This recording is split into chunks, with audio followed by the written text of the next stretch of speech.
Alright guys, here's my review of the Griffin Screen Care Kit for iPad.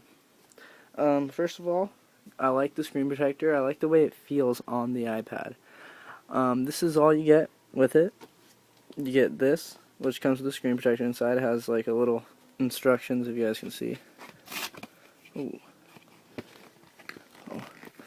As long as that wasn't the screen protector, it's alright. The screen protector's already out of there. So, yeah. That's all the instructions you get. So it's kind of confusing. You have to look for those. A little bit hard to find. You get this little cloth here, which is great. I love having those little microfiber cloths. Easy to clean the screen. Well, let's get rid of the cloth. The one thing I didn't like is you couldn't have any debris under there. Like I cleaned my screen, and then there was one little fiber that came from that cloth.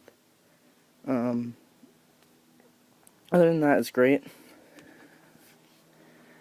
Another thing that I did notice is, I don't know if you can see it in the video, but it is a little bit grainy.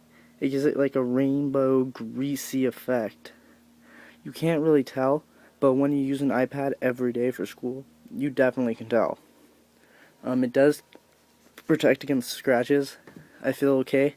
I use the in-case slip sleeve, and I don't worry about it scratching against the zipper.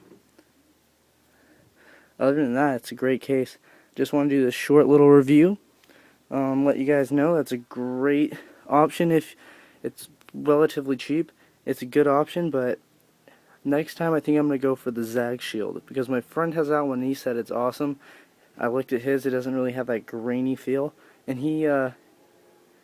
yeah, he's claiming it, so that's what I'm going to have to review next time. Thanks for watching. As always, comment, subscribe, and give a thumbs up.